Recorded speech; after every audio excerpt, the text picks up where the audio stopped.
June of the year 2019, road workers in the Idaho-Panhandle National Forest uncovered an old concrete drainage pipe under the debris of a landslide. Inside, bent over in 3 places, sat a man with a backpack on his back. Dead. Mummified.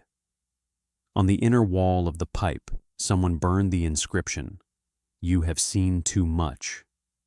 The forensic expert established that the body had lain there for 4 years. It was a 33-year-old cartographer, Jason Marsh, who disappeared in August of the year 2015 during a 1-day hike. In his hand was a piece of rope. In his backpack was a flash drive with 37 photos that would change everything. June 23, 2019, Sunday. The air temperature is 82 degrees Fahrenheit. Idaho-Panhandle National Forest, a section of the Old Forest Road 177, 7 miles east of the town of Bonners Ferry. The Bonner County road crew arrived at the scene at 8 in the morning. The landslide occurred 3 days ago after prolonged rains. Dirt, boulders, broken trees, a standard picture for these places in June. Brigadier Michael Stone, 48 years old, 23 years of experience, distributed the tasks. Clear the road, check the condition of the drainage systems. By noon, complete a 300-foot-long section. The excavator started working at 9:20. The bucket removed layers of dirt, exposing concrete structures. Old drainage pipes laid back in the 70s when the road was built for logging. The pipes were 3 to 4 feet in diameter. Most of them were clogged with silt and roots. At 11:45 a.m., Derek Gamble, a worker, noticed a larger pipe, about 4 feet in diameter, half hidden under a landslide.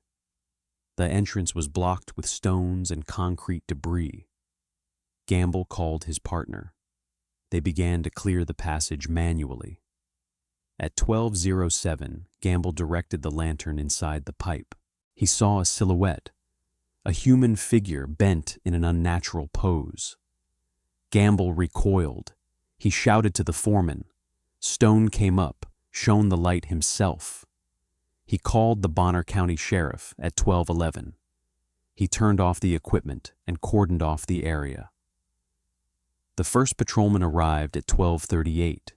Deputy Sheriff Brian Clark, 39 years old, inspected the place. The pipe went deep into the slope for 20 to 25 feet. Inside, 3 feet from the entrance, sat a figure, back to the wall, knees pressed to the chest, head lowered. On the back, a dark blue tourist backpack. Clark did not go inside. The protocol required calling the investigation team and a forensic expert.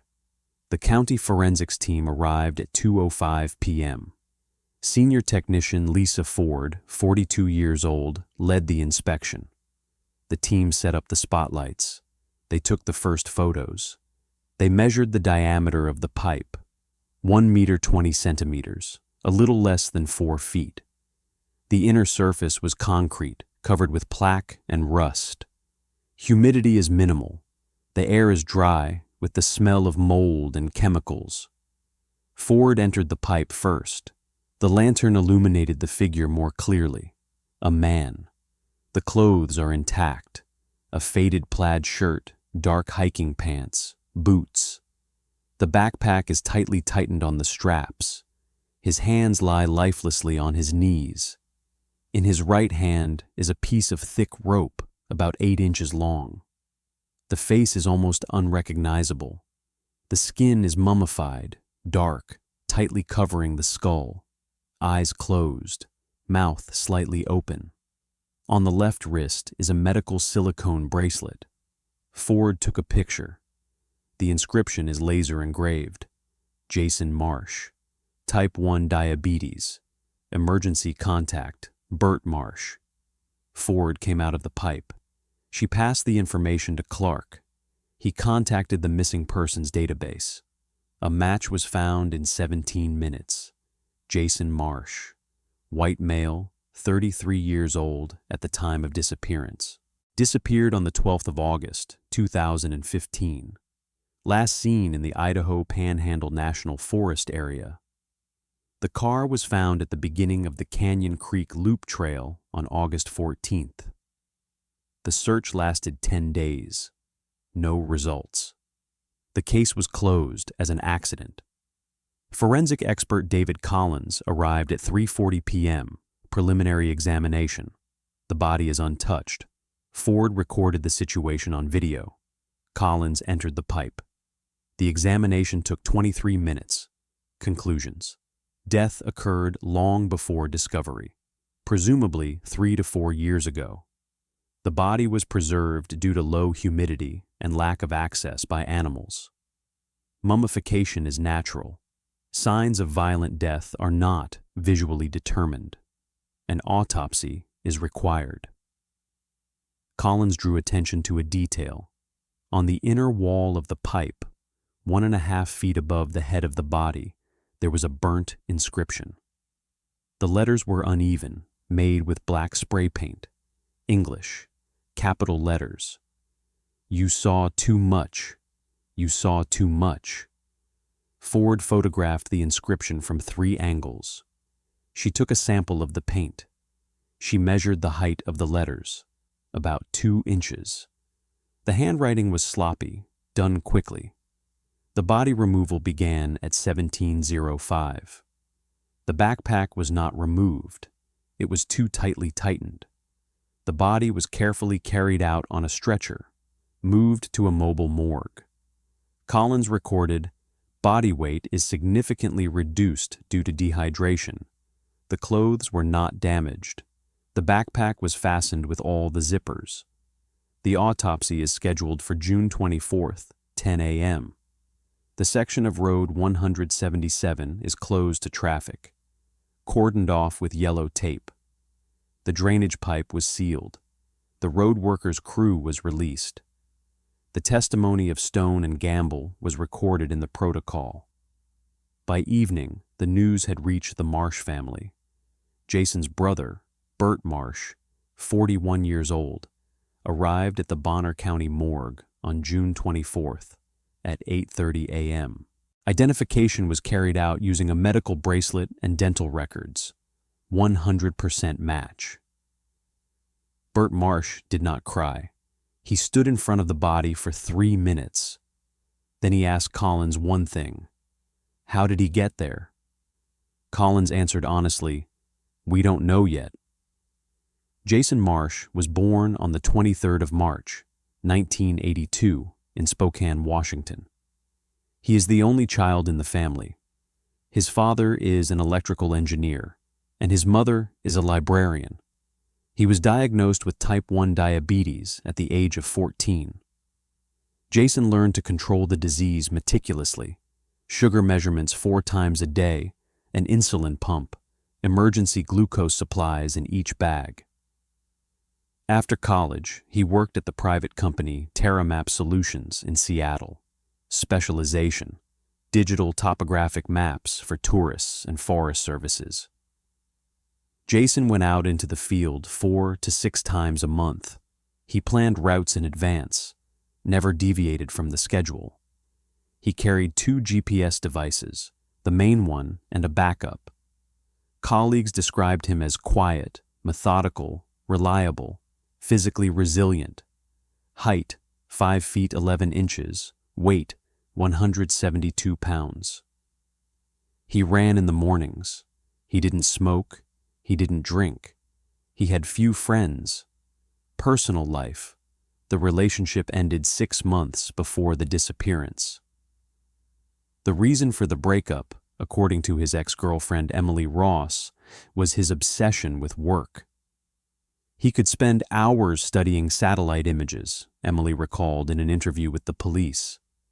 He was looking for inconsistencies. He said that maps lie less often than people. On Wednesday, August 12, 2015, Jason left Seattle at 6 in the morning. The route was the Idaho-Panhandle National Forest, a section of the Canyon Creek Loop Trail. The goal was to update the data for a new tourist application.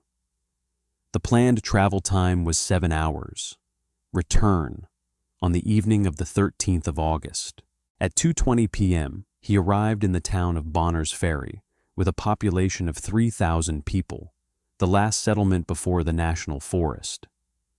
He checked into the Pine Ridge Motel on Main Street. The administrator, Karen Hill, remembered him. Polite, calm, asked about Wi-Fi and the nearest gas station. Nothing unusual, she testified later. Jason paid for the room in cash. 2 nights, $108. He left his backpack in the room. He left in his blue 1999 Ford Ranger. At 3:05 p.m., he stopped at the Bonner Fuel & Go gas station. Surveillance cameras recorded he filled a full tank, 19 gallons, $42.60.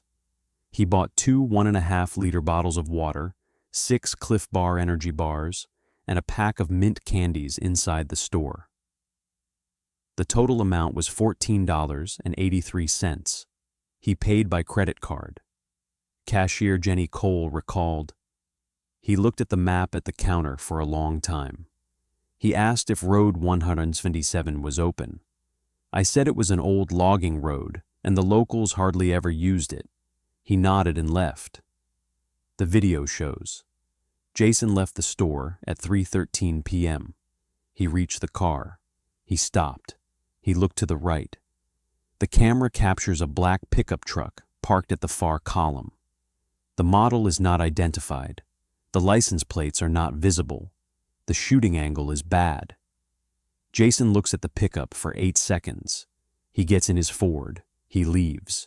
The black pickup stays for another 3 minutes. Then it leaves too. The direction is the same road as Jason. On August 13th, at 9:40 a.m., Jason called his brother Bert. A short conversation. Bert remembered the words. "I'm at the beginning of the trail. Everything is fine. I'll be back tomorrow night. I found something interesting on the map. I'll check it out today." Jason didn't get in touch again. On the evening of August 13th, his satellite tracker, a Spot Gen 3 device that sends coordinates every 10 minutes, stopped transmitting. The last signal was recorded at 2:32 p.m. The coordinates were not on the Canyon Creek Loop Trail, 3 miles to the east, near the Forest Road 177. On August 14th, Jason did not return to the motel. He did not answer his brother's calls. He did not withdraw money from the card. Bert contacted the Bonner County Sheriff's Office on August 15th at 7 in the morning.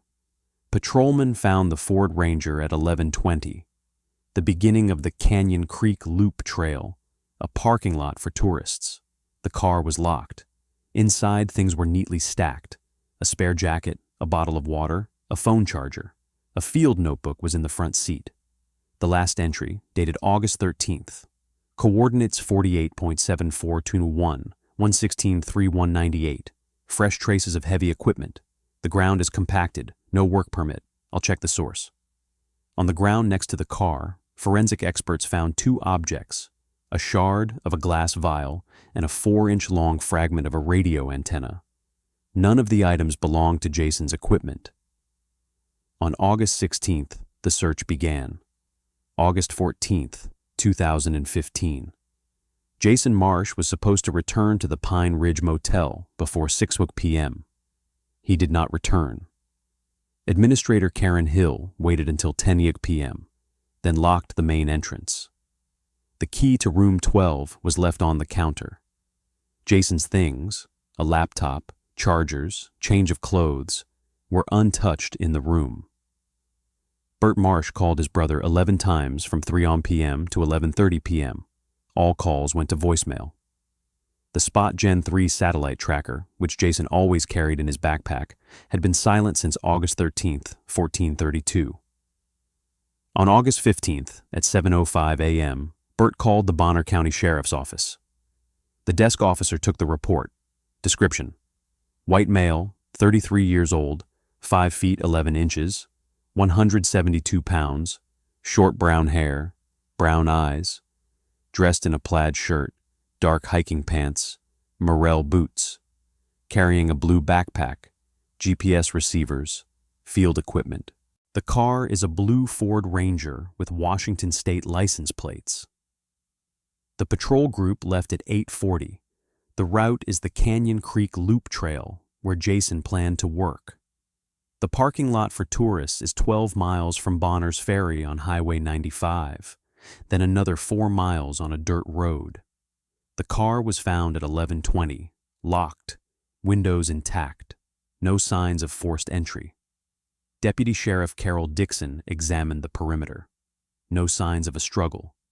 The ground around is trampled down. Tourists park here regularly. It is impossible to distinguish fresh tracks from old ones. Dixon opened the car with a master key at 11:47. Inside, everything is in order. In the back seat, there is a spare jacket, neatly folded.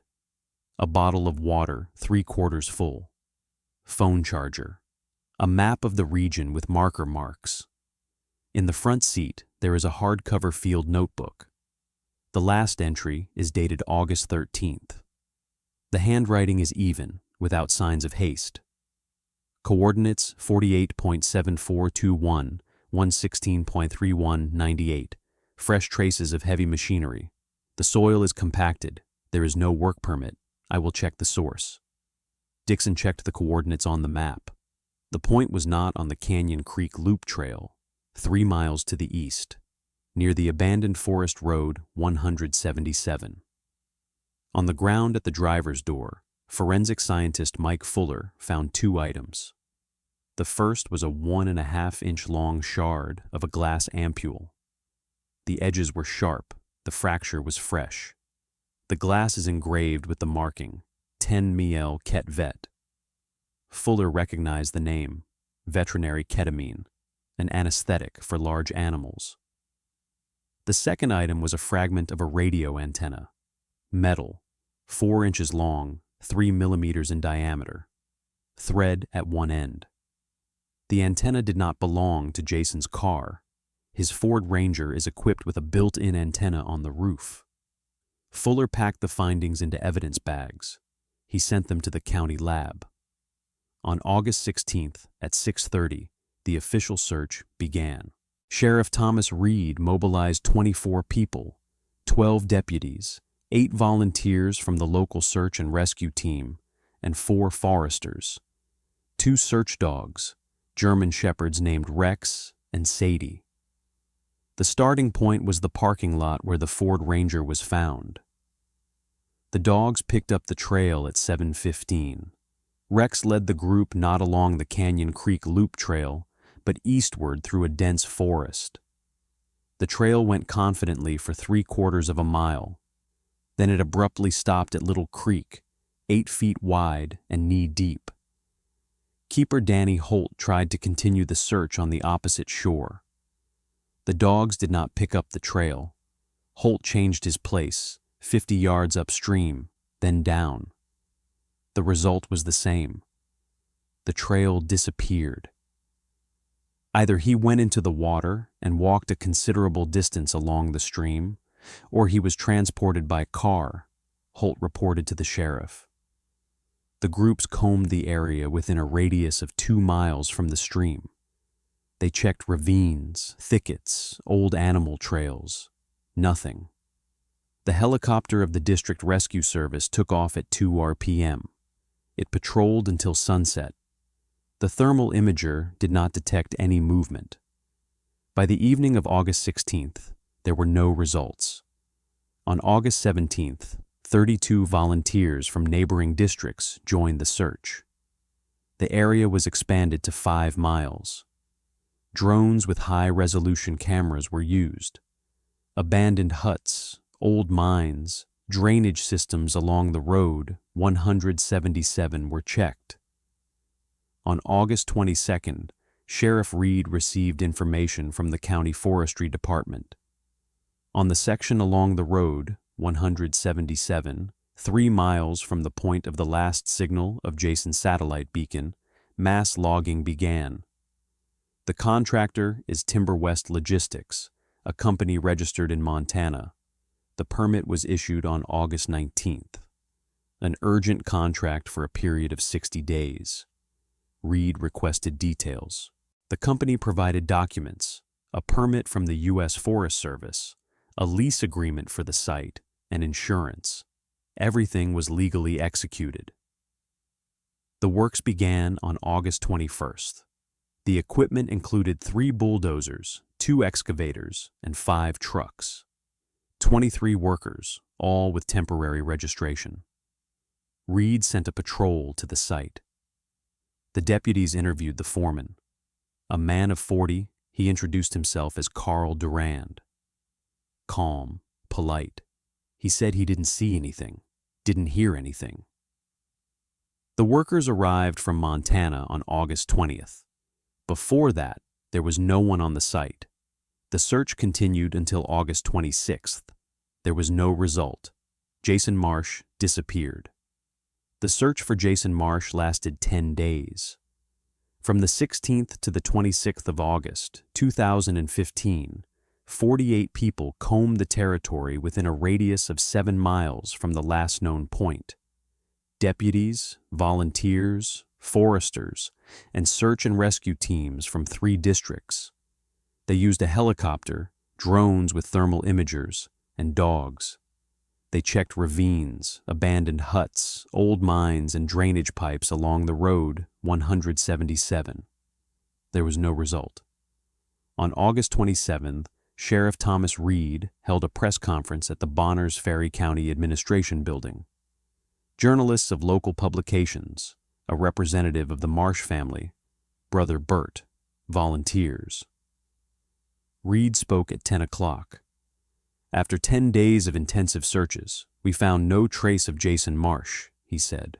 The territory is difficult to pass. Numerous ravines, streams, areas with cliffs. The most likely version is that Mr. Marsh left the trail, stumbled on the slope, and fell into a ravine. The body could have been washed away by a stream of water after the recent rains. We will continue to monitor, but active searches are suspended. Bert Marsh got up from his seat. He asked for a word. Reed nodded. My brother did not go off the routes for no reason, said Bert. He is a pedant. He has 2 GPS devices, satellite beacon. He controlled every step because of diabetes. The last signal of his beacon was not fixed on the trail, but 3 miles from it, near the road 177. Why did the beacon turn off? Jason never turned it off manually. Never. Reed replied, We have taken this information into account. The device may have failed. The battery is dead. Or he turned it off to save the charge. We can't know for sure. Bert didn't sit down. He continued. His notebook says, fresh traces of heavy equipment, no work permit. A week after his disappearance, mass logging began on the same site. Doesn't that seem suspicious to you? Reed remained calm. Timber West Logistics provided all the documents. The permit is legal. The work began after your brother disappeared. There is no connection. The press conference ended at 10:23. The journalists dispersed. Bert stayed. He demanded that the investigation be continued. Reed promised to keep the case open, but there were no resources for further active searches. On September 1st, a record appeared in the archives of the Bonner County Sheriff's Office. Case number 2015-0813. Jason Marsh, 33 years old. Status: missing. Probable cause: an accident in the National Forest. The case remains open but inactive. 2 weeks later, on September 14th, the Sheriff's Office received a call from a driver of the Mountain Freight Services Transport Company. Dispatcher Roger Bain reported that one of their trucks was missing in the area of Road 177. The driver, Marcus Lane, 41 years old, did not get in touch after the trip on August 26th.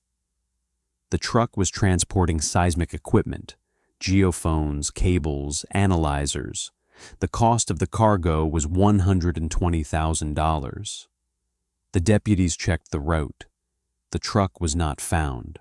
The vehicle's GPS tracker showed the last point on August 26, 1942, a section of Road 177, 1.5 miles from the point of the last signal of Jason Marsh.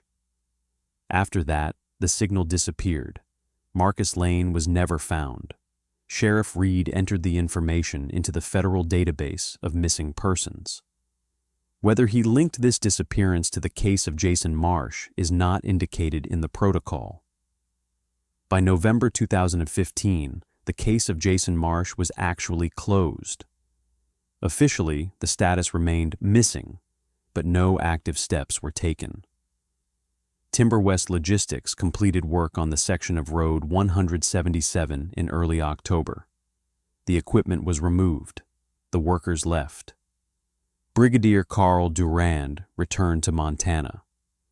Burt Marsh came to Bonner's Ferry every month. He walked through the woods. He checked the ravines. He posted leaflets with a photo of his brother. The reward for information was $20,000. There were no responses. The forest was silent. By November of the year 2015, Jason Marsh's case had moved into the cold case category. Officially, the status remained missing, but no active investigative actions were carried out.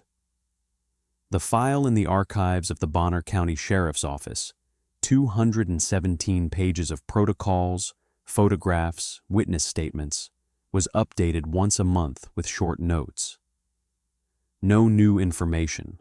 The case remains open. Burt Marsh did not give up. Every 2 weeks he came from Seattle to Bonner's Ferry. He rented a room in the same Pine Ridge motel where his brother stayed.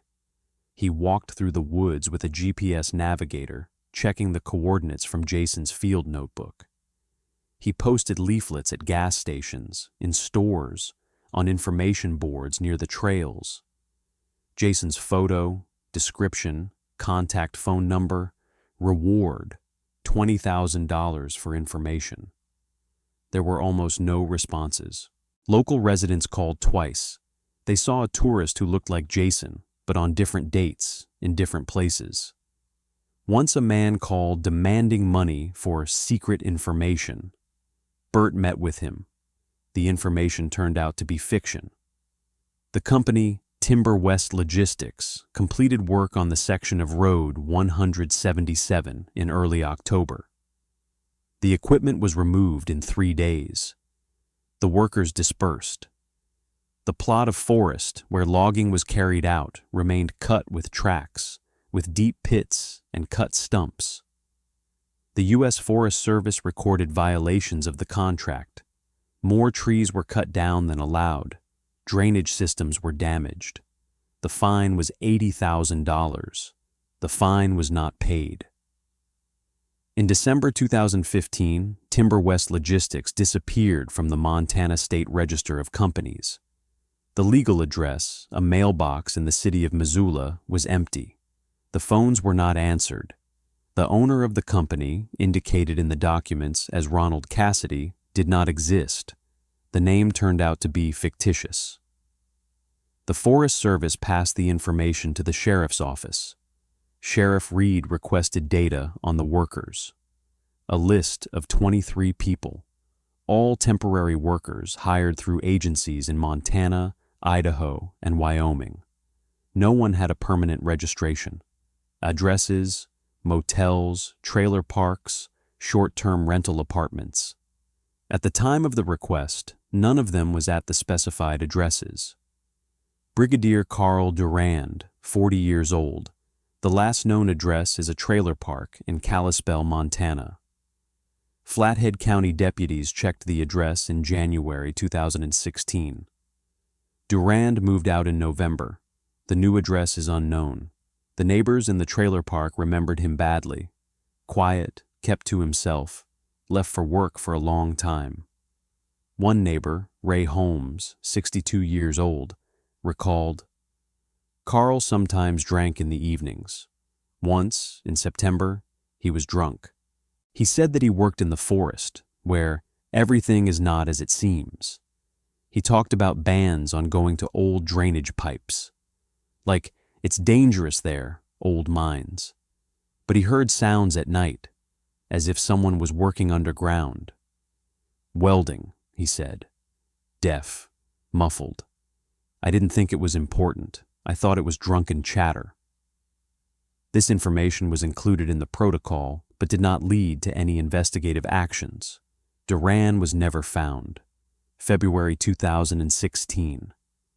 Bert Marsh hired a private detective, Gloria Estes, a former Seattle police investigator, 48 years old, 22 years of experience. Estes checked all the data again. She interviewed witnesses. She requested satellite images of the section of Road 177 for the period from July to October of the year 2015. The pictures showed the activity of heavy equipment, bulldozers, excavators, trucks. Work was carried out not only on the surface, but also near the old drainage systems. One picture, dated August 23rd, shows an open concrete pipe and a truck with a tarpaulin-covered body next to it. Estes passed the information on to the sheriff's office. Reed replied, "Without concrete evidence of a crime, it is impossible to resume an active investigation." Bert kept coming. He walked along the road 177. He checked pipes, ravines, abandoned areas.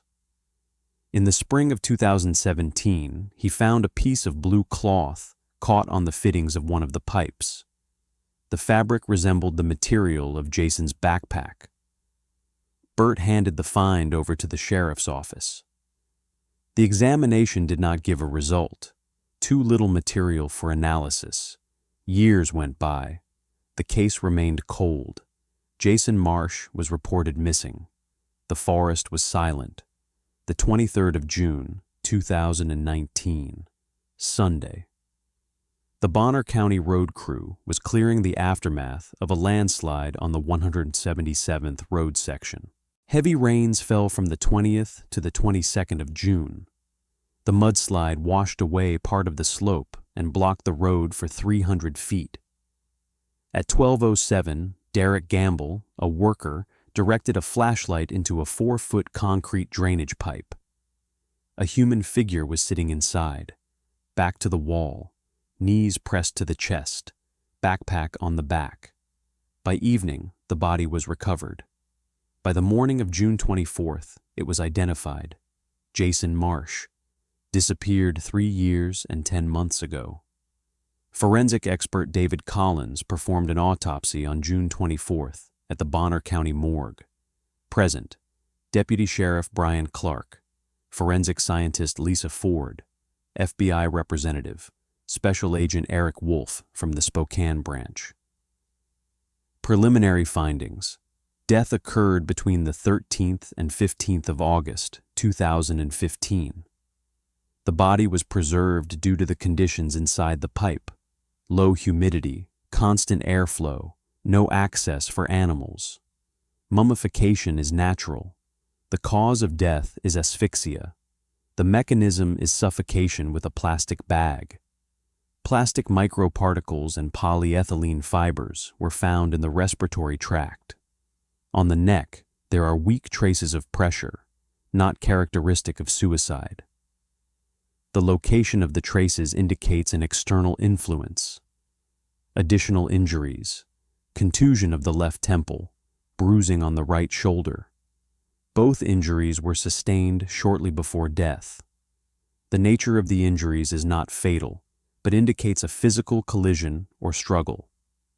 Stomach contents: remnants of an energy bar, partially digested. The time of eating is about 2 to 3 hours before death. Clothes are preserved: plaid shirt, dark pants, morel boots. There is no blood. On the sleeve of the shirt, there is a 2-inch stain of engine oil. Blue backpack, brand Osprey, model Talon, fastened with all zippers, straps tightened.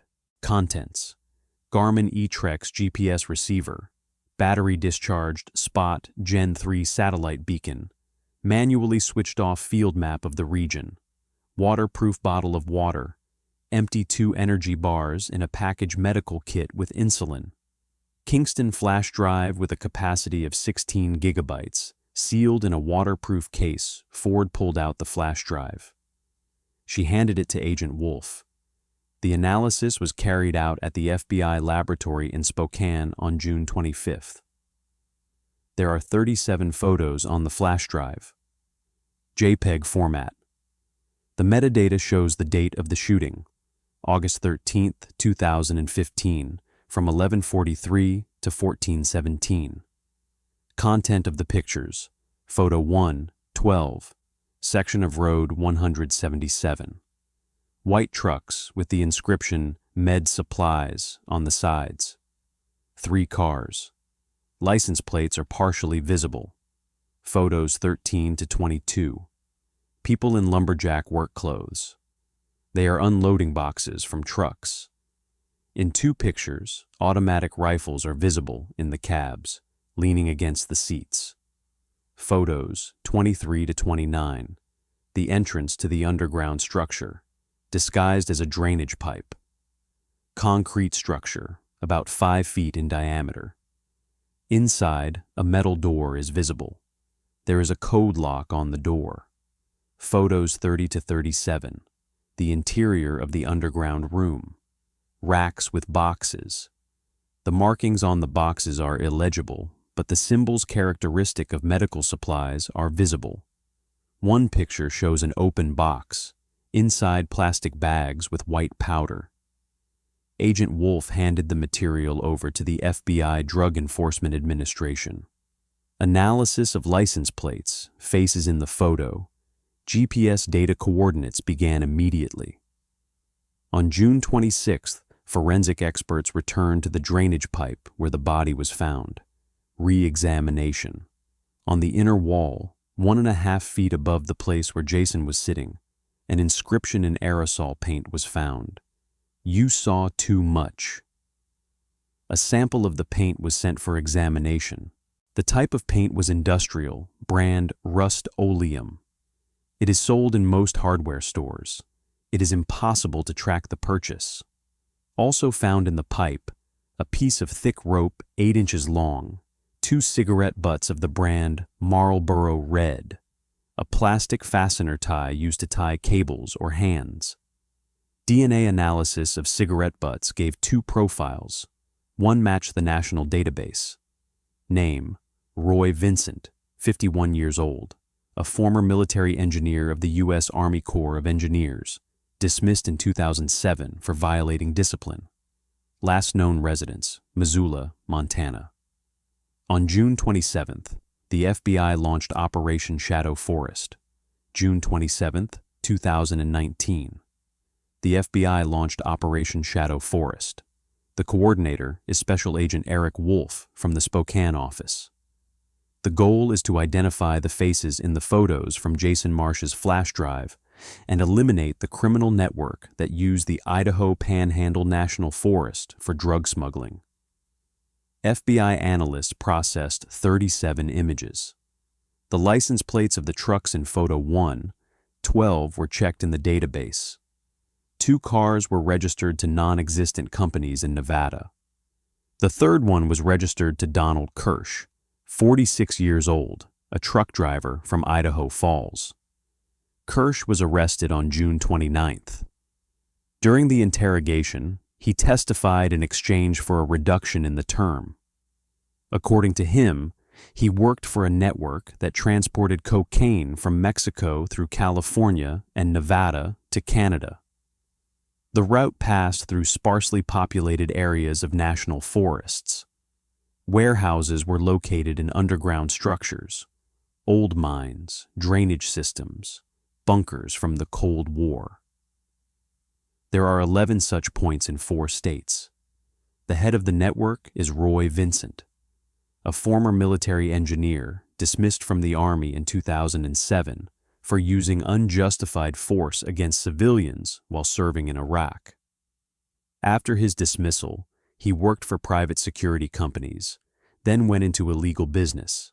He used engineering knowledge to create hidden transportation corridors. The DNA from the cigarette butts in the drain pipe matched Vincent's. An arrest warrant was issued on June 30th. On July 1st, an FBI capture team surrounded Vincent's home in Missoula, Montana, a private house on the outskirts of the city, 1.5 acres of land, a high fence. Vincent did not resist. He opened the door, raised his hands. He was arrested at 7:43 in the morning. The search of the house lasted 8 hours. In the basement, they found pliers with polyethylene microparticles matching the plastic from Jason Marsh's airways, hardcover journal, 120 pages of handwritten notes, map of the Idaho-Panhandle National Forest with red marker marks, all hidden entrances, drainage pipes, underground passages, a laptop with encrypted files, 3 automatic rifles, a pistol, ammunition. The log contained records of routes, dates of transportation, and amounts. Page 74, dated August 13, 2015, reads, Object J saw the entrance, photographed, silenced, placed in pipe 177. Devices are disabled, no traces. The laptop was decrypted by FBI experts. The files contain the network's financial records for 6 years. The total amount of transactions was $217 million. The list of participants is 34 people in 5 states. On July 2nd, Vincent was taken to the Federal Detention Center in Spokane. The first interrogation was conducted by Agent Wolf in the presence of a prosecutor and a lawyer. Vincent refused the deal. He spoke calmly, without emotion. Interrogation protocol, excerpts. Wolf: Did you know Jason Marsh? Vincent: No, I didn't know his name before the arrest. Wolf: Did you kill him? Vincent: Yes. Wolf: Describe the circumstances. Vincent: August 13th, 2015. I was checking entrance number 4, the drainage pipe on Road 177. He was standing there with a camera. He photographed trucks, people. I tried to negotiate, offered him money. He refused. He said he would hand over the pictures to the authorities. I couldn't allow it. Wolf: How did you kill him? Vincent: Hit him from behind. He fell. I tied his hands. I put a bag on his head. He didn't scream, just stared. After a few minutes, he stopped moving. Wolf: Why did you put the body in the pipe? Vincent: It's logical. The pipe is isolated. The body will not be found. We planned to pour concrete over the entrance in a month. The landslide did it for us. Wolf: The inscription on the wall. You've seen too much. Why? Vincent: A reminder, for others. If someone finds it, they will understand the reason. Wolf: Do you regret it? Vincent: No, he chose it himself. To see is to be a part. We don't kill for no reason, but if you see, you're already on the way. I just kept him in place. The interrogation lasted 4 hours. Vincent admitted to being involved in the murder of Jason Marsh and truck driver Marcus Lane, who disappeared on August 26, 2015. Lane's remains were found on July 8th in an abandoned mine 8 miles from Highway 177. From July to November of the year 2019, the FBI arrested 31 members of the network. 300 kilograms of cocaine, $2 million in cash, weapons, and vehicles were seized. 11 underground warehouses were liquidated. The trial began in March of the year 2020. Vincent did not plead guilty to smuggling, but admitted to 2 murders. The jury deliberated for 5 days. The verdict is guilty on all counts. On May 21, 2020, Judge Ralph Coleman announced the verdict: life imprisonment without the right to early release. May 21, 2020, Federal Court in Spokane. Judge Ralph Coleman announced the verdict to Roy Vincent: life imprisonment without the right to early release. Vincent listened to the verdict standing. His face did not change. He was transferred to the ADX Florence Federal Maximum Security Prison in Colorado on May 28th. Jason Marsh's flash drive became key evidence not only against Vincent, but also against 14 other members of the criminal network.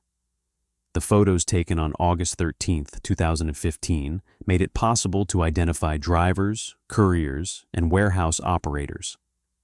The metadata of the images contained GPS coordinates with an accuracy of 10 feet. The faces in the photos matched the databases. By the end of 2020, all 14 people received sentences ranging from 8 to 25 years. Prosecutor Martin Gates, who handled the case, said in an interview with a local newspaper, "Jason Marsh was not an undercover agent. He didn't work for law enforcement. He was just doing his job, updating topographic maps. He noticed an anomaly in a satellite image and went to check it out. His professionalism cost him his life, but his evidence destroyed a network that had been operating for 6 years." TerraMap Solutions, where Jason worked, established an annual scholarship in his name for cartography students. The amount is $10,000. The first recipient was a graduate of the University of Washington who was planning a career in digital cartography. The Marsh family received compensation from the Federal Crime Victim Assistance Fund. The amount is not disclosed. Burt Marsh did not give an interview.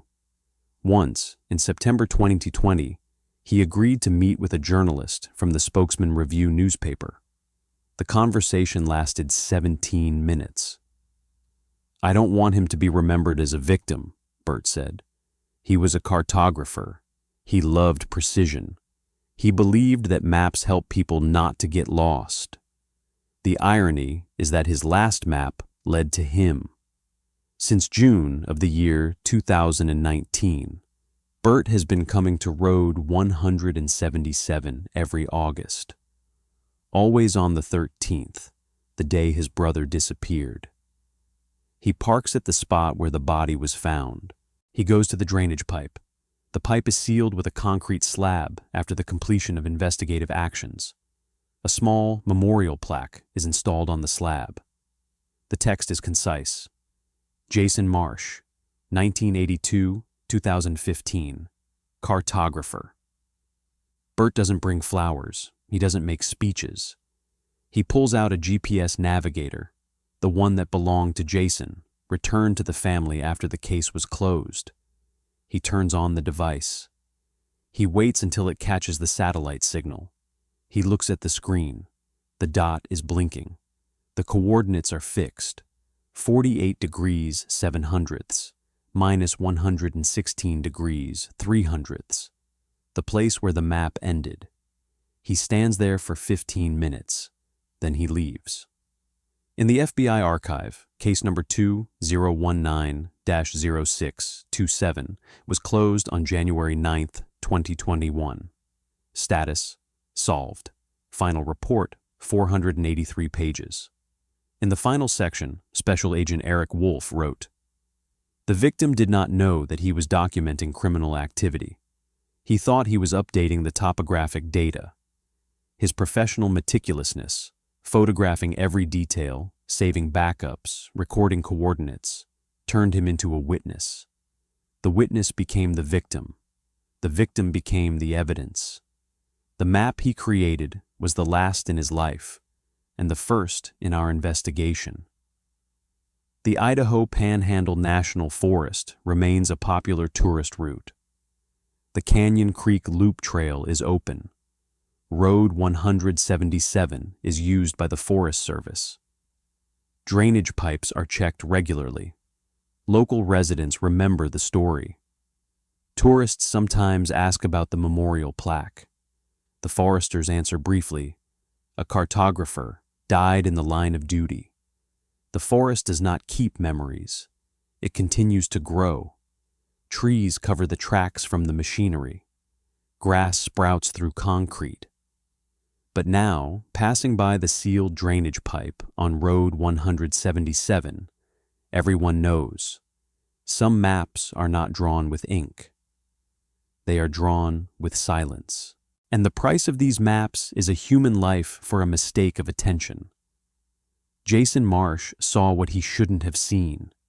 His map became his tombstone. His accuracy is his sentence. His work is his end. The Idaho Panhandle Forest is silent,